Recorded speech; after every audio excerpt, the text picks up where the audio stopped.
हम हॉब्स के प्रभुसत्ता संबंधी विचारों को पढ़ रहे थे और उसमें हमने ये पाया था कि हॉब्स जो है संप्रभुता को वह किस प्रकार से पूर्ण रूपेण राज्य की सर्वोच्च शक्ति मानता है, कानूनों का स्रोत मानता है और उसके साथ ही उसे बाध्यकारी मानता है और वो क्या है, निरंकुश व अमर्यादित है। इस प्रकार जो हॉब्स है वो संप्रभुता का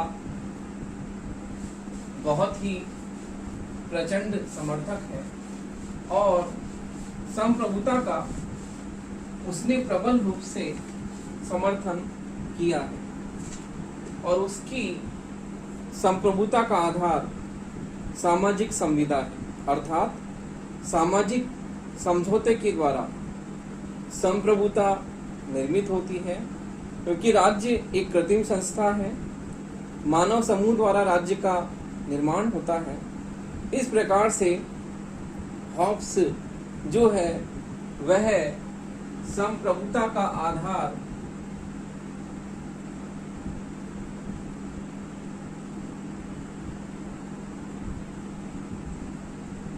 सामाजिक संविदा को मानता है कि संप्रभुता की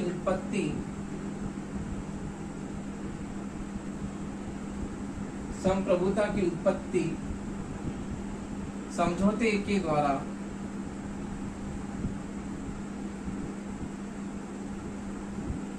हुई है। तो देखिए, हॉब्स संप्रभुता का प्रबल रूप से समर्थक है और संप्रभुता का प्रबल समर्थक होने के कारण वो संप्रभुता को सामाजिक समझौते द्वारा निर्मित मानता है, क्योंकि समझौते से राज्य की उत्पत्ति हुई है और राज्य का जन्म होने के बाद ही, अर्थात राज्य के बनने के बाद ही संप्रभुता निर्मित हुई है। इस प्रकार से हॉब्स संप्रभुता को समझौते के द्वारा निर्मित मानता है कि समझौते के द्वारा ही संप्रभुता क्या है, अस्तित्व में आई। तो देखिए, इसकी हॉब्स की हम संप्रभुता की विशेषताएं देखते हैं। क्या विशेषताएं हैं?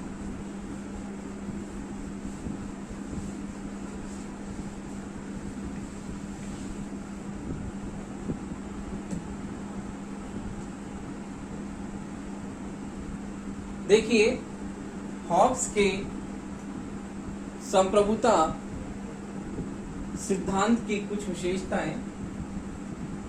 संप्रभुता अथवा प्रभुसत्ता की विशेषताएं।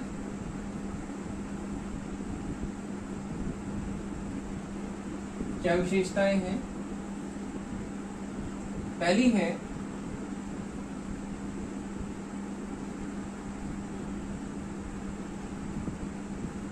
संप्रभुता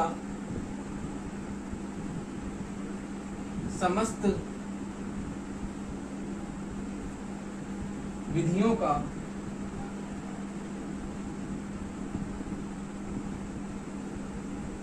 स्रोत है। तो देखिए, हॉब्स ये मानता है कि संप्रभुता समस्त विधियों का, कानूनों का स्रोत है। संप्रभुता समाज में व्याप्त जो भी कानून है उन कानूनों का स्रोत है। जितनी भी विधियां हैं, जितनी भी कानून हैं, उन कानूनों का स्रोत क्या है? प्रभुसत्ता। और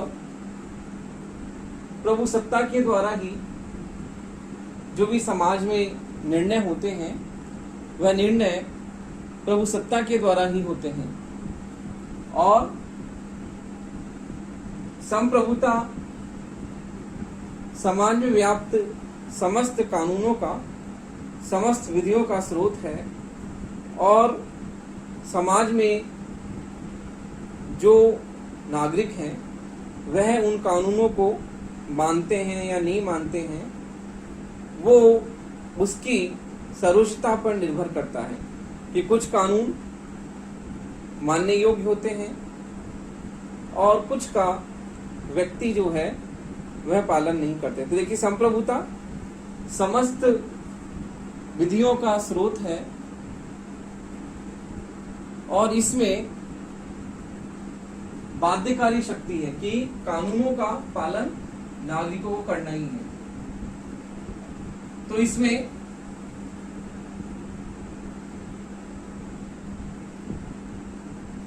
कानूनों के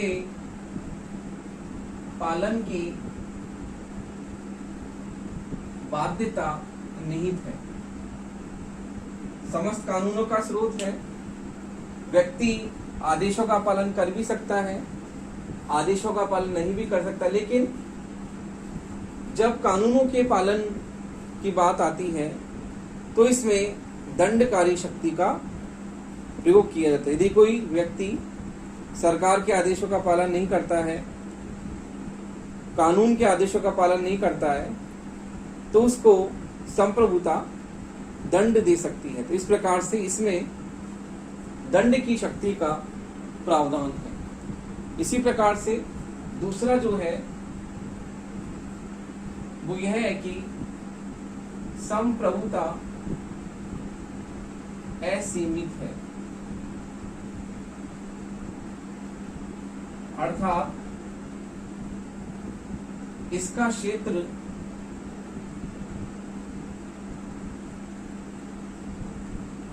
अमर्यादित व असीमित है।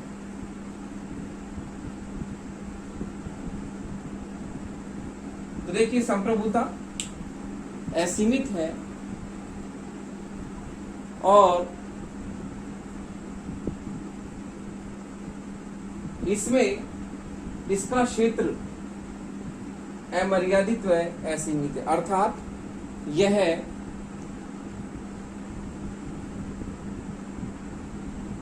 इसमें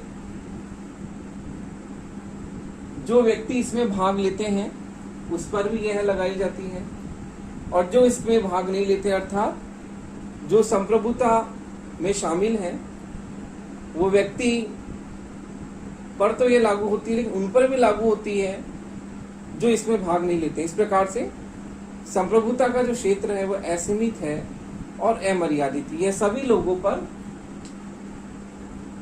सभी लोगों पर समान रूप से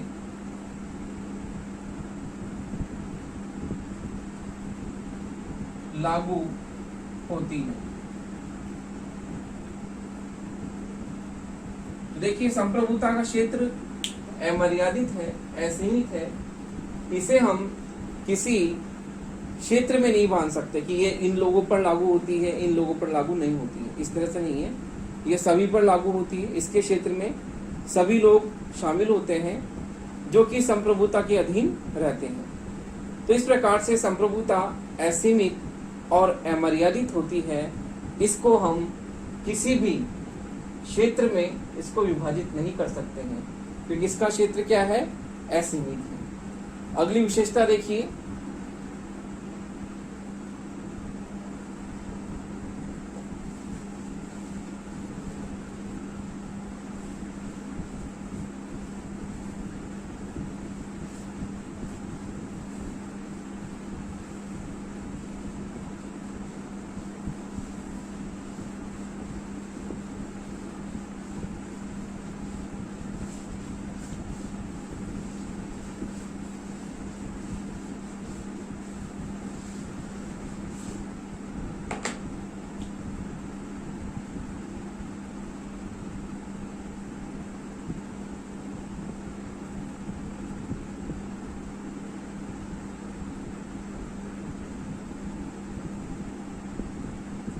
अगली विशेषता है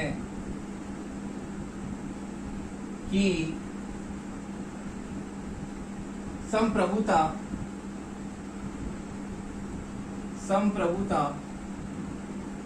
समस्त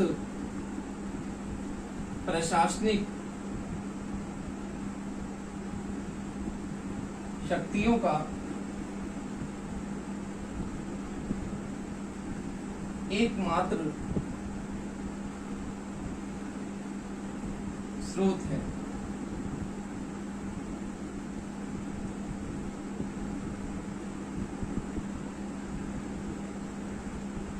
तो देखिए, संप्रभुता समस्त प्रशासनिक शक्तियों का एकमात्र स्रोत है, अर्थात संप्रभुता के अधीन जितने भी पदाधिकारी उच्चाधिकारी आते हैं वो सभी संप्रभुता की शक्तियों का स्रोत, उनकी सभी शक्तियों का स्रोत कौन है? संप्रभुता। अर्थात समस्त प्रशासनिक पदों पर जो आसीन व्यक्ति हैं, जो पदाधिकारी हैं, उनको शक्तियां देने का काम कौन करता है? संप्रभुता करती है। इस प्रकार से जो संप्रभुता होती है वो सभी प्रशासनिक शक्तियों अर्थात जो भी प्रशासनिक कर्मचारी हैं, प्रशासनिक पदाधिकारी हैं, उनकी सभी शक्तियों का स्रोत कौन है? संप्रभुता है। संप्रभुता ही उनमें शक्तियों का विभाजन करती है कि किस पदाधिकारी को, किस कर्मचारी को कौन सी शक्ति दी जाए। इस प्रकार से जो संप्रभुता है वह समस्त प्रशासनिक शक्तियों का क्या है? एकमात्र स्रोत है। अगला है संप्रभुता न्याय का स्रोत है। देखिए कैसे?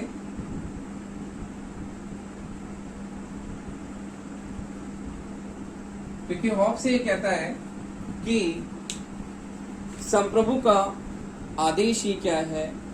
न्याय है। और संप्रभुता जो समाज में न्यायालय हैं, न्यायाधीश हैं, उन न्यायाधीशों को भी शक्ति कौन देती? संप्रभुता। इसलिए समस्त न्यायाधीशों की शक्तियों का स्रोत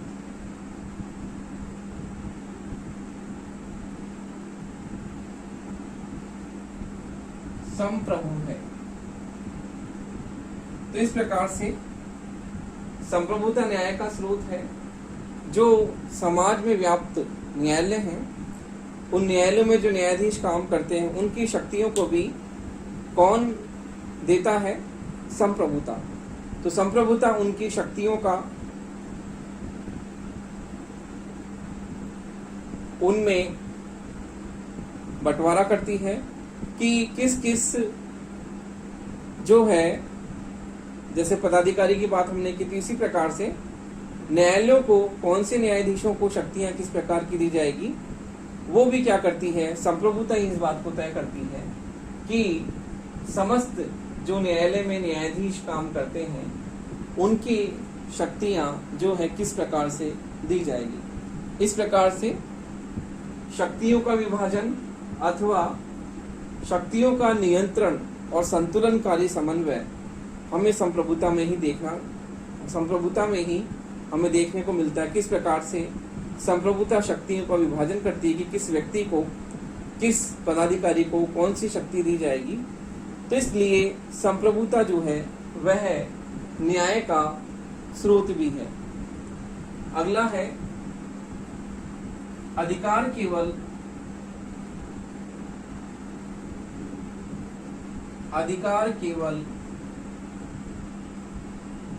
संप्रभु में ही निहित है।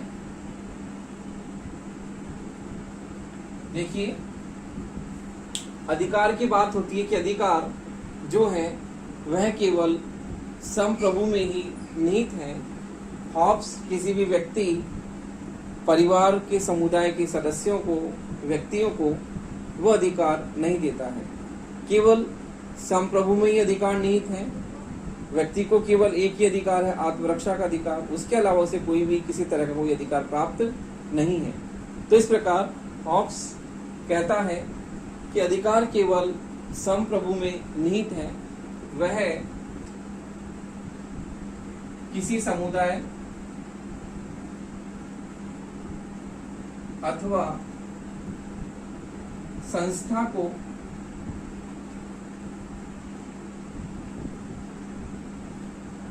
अधिकार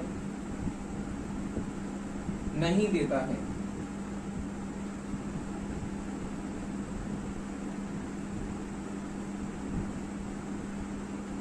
और यह कहता है कि अधिकार केवल संप्रभु में ही निहित है और किसी भी समुदाय, किसी भी संस्था, किसी भी व्यक्ति को उसका विरोध करने का अधिकार नहीं है, क्योंकि संप्रभुता में सभी अधिकार निहित हैं। इस प्रकार से किसी भी व्यक्ति को संप्रभुता के सामने अधिकारों की मांग नहीं करनी है और व्यक्ति किसी भी तरह का कोई विद्रोह नहीं कर सकता। इस प्रकार से अधिकार केवल संप्रभु में निहित है। अगला है युद्ध और शांति का निर्णय। जो संप्रभुता होती है वह है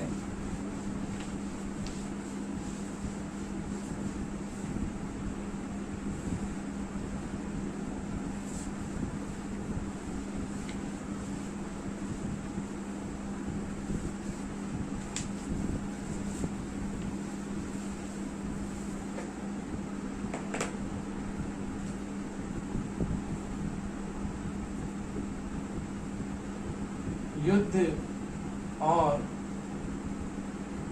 शांति का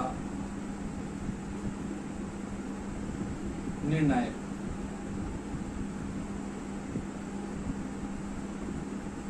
संप्रभुता इस बात को तय करती है कि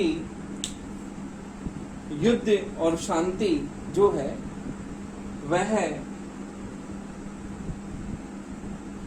उसे किस प्रकार से करनी है। अर्थात व्यक्ति संप्रभु को अपनी सारी शक्तियां सौंप देते हैं और संप्रभु के अधीन होकर वो संप्रभु से अपनी सुरक्षा की मांग करते हैं। इस प्रकार से व्यक्ति अपने सारे अधिकार संप्रभु को समर्पित कर देता है और समर्पित होने के कारण ये संप्रभु इस बात का तय करता है कि जो राज्य में यदि बाह्य आक्रमण है, उन बाह्य आक्रमणों से किस प्रकार से राज्य को शांति मिले और यदि वह आवश्यक समझे तो वह युद्ध की स्थिति भी बना सकता है कि कब उसे किस जो राज्य पर उसे आक्रमण करना है, अर्थात अपनी शक्ति का प्रदर्शन उसे कब करना है और कब उसे शांति का मार्ग अपनाना है। इस प्रकार से संप्रभुता इस बात को तय करता है कि कब युद्ध करना है और कब शांति की स्थापना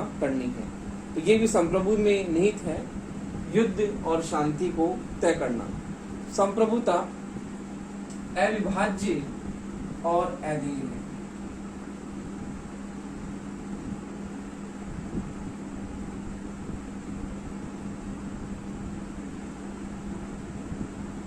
और अधिक है।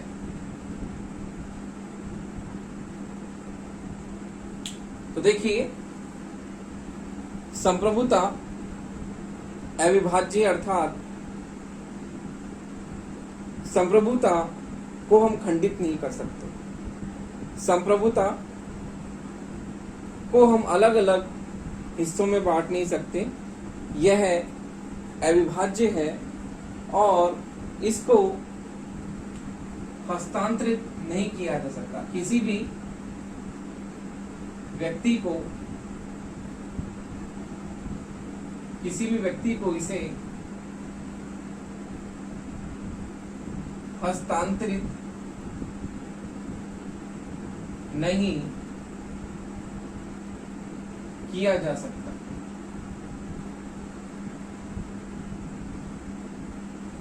देखिए, ये अविभाज्य है, अर्थात इसे हम अलग अलग भागों में इसे बांट नहीं सकते हैं। इसका हम खंडन नहीं कर सकते हैं कि इसे अलग अलग भागों में हम बांटते, जैसे कि संप्रभुता इस संस्था में निहित है, इस व्यक्ति में निहित है, इस प्रकार से हम नहीं कर सकते। संप्रभुता अविभाज्य है, एक ही व्यक्ति अथवा समुदाय संस्था में निहित है, इसे हम अलग अलग नहीं बांट सकते। ये अदेय है, इसको हम दे नहीं सकते। जैसे कि हम पद सोपानिक व्यवस्था के द्वारा हम क्या करते हैं, पदों में शक्तियों का विभाजन करते हैं कि सबसे बड़े अफसर के पास में ज्यादा शक्ति है, उससे नीचे जो है उसके पास में कम है, उससे नीचे के पास में कम है। हम इसमें ऐसा नहीं करते।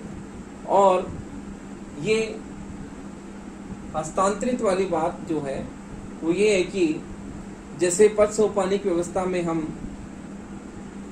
प्रभुसत्ता को हस्तांतरित करते हैं एक दूसरे के पास में, ऐसा इसमें नहीं है। इसमें हस्तांतरित करने की बात नहीं है। इस प्रकार से संप्रभुता अविभाज्य और अदेय, अर्थात इसे किसी भी तरह से इसे विभाजित नहीं किया जा सकता और इसे किसी भी व्यक्ति को हस्तांतरित नहीं किया जा सकता। इस प्रकार से इसमें अविभाज्यता और अदेय की बात बिल्कुल नहीं है।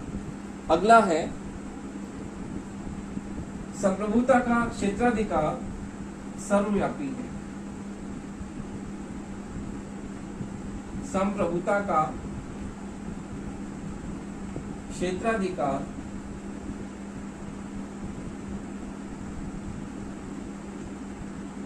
सर्वव्यापी है, अर्थात संप्रभुता जो है वह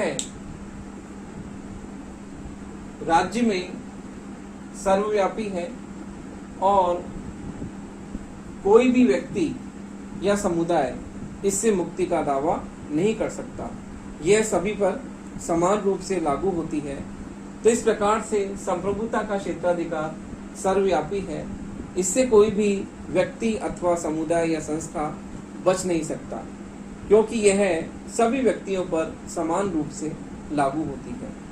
तो इस प्रकार संप्रभुता का क्षेत्र क्या है, सर्वव्यापक है। अगला देखिए,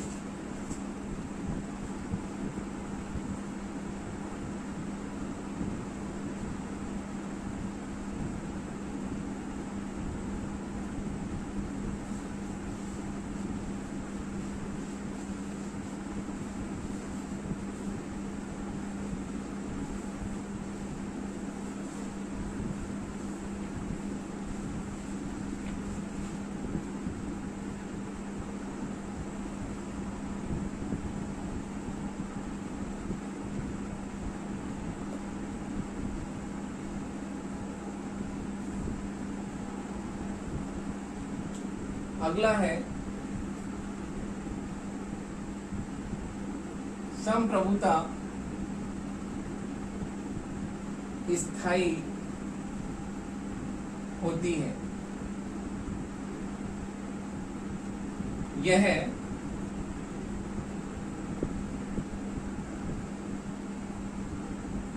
प्रभुसत्ता में स्थायी रूप से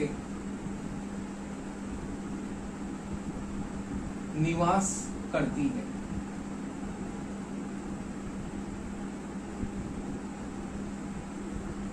संप्रभुता अदेय होने के साथ साथ ये क्या होती है, स्थायी होती है और यह संप्रभु में स्थायी रूप से निवास करती, अथवा यह नहीं कहा जा सकता कि संप्रभुता इतने समय के बाद में यह बदल जाएगी, इसमें स्थायित्व होता है। ये अस्थायी नहीं होती, अर्थात यह कुछ समय के लिए इसमें बदलाव नहीं होता, इसमें स्थायित्व होता है और यह किसी व्यक्ति, संस्था अथवा समूह में पूर्ण रूप से स्थायी रूप से क्या करती है, निवास करती है। अगला है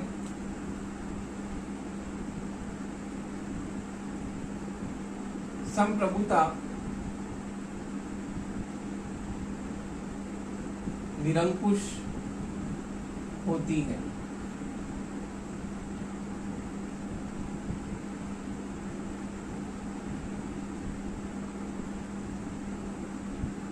संप्रभुता निरंकुश होती है, अर्थात सर्वोच्च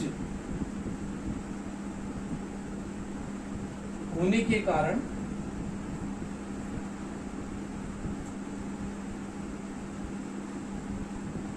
अनियंत्रित, असीमित और अमर्यादित होती है।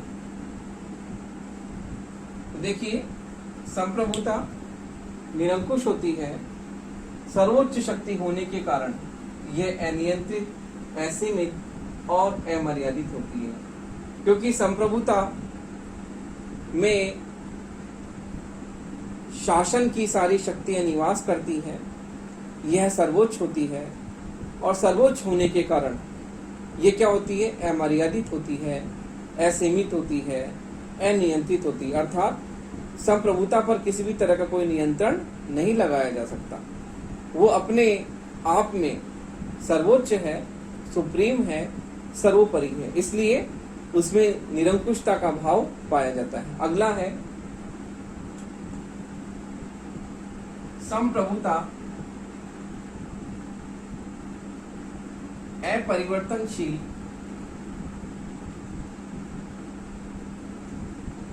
होती है, अर्थात संप्रभुता में परिवर्तनशीलता नहीं पाई जाती। जैसा कि हॉब्स से पहले बॉन्दा ने इसकी परिवर्तनशीलता पर कहा कि जब बॉन्दा यह कहता है कि जब संप्रभुता एक व्यक्ति में निवास करती है तो यह राजतंत्रात्मक शासन व्यवस्था होती है, जब कुछ व्यक्तियों में निवास करती है तो यह कुलीन तंत्रात्मक शासन व्यवस्था होती है, और जब यह संपूर्ण जनता में निवास करती है तो यह जनतंत्रात्मक शासन होता है। तो इस प्रकार से जो बॉन्दा ने अपने जो भी आरोप लगाए संप्रभुता पर, उनका खंडन हॉब्स करता है, क्योंकि हॉब्स से पहले बॉन्दा ने प्रभुसत्ता पर अपने विचार प्रतिपादित किए और ऑस्टिन ने हॉब्स के विचार और बॉन्दा के विचारों को अपनाते हुए अपने विचारों का प्रतिपादन किया। तो देखिए, बॉन्दा यह कहता है कि प्रभुसत्ता जो है वह परिवर्तित होती रहती है, लेकिन हॉब्स इस बात का खंडन करता है और ये कहता है कि प्रभुसत्ता क्या होती है? अपरिवर्तनशील होती है। इसमें किसी तरह का कोई परिवर्तन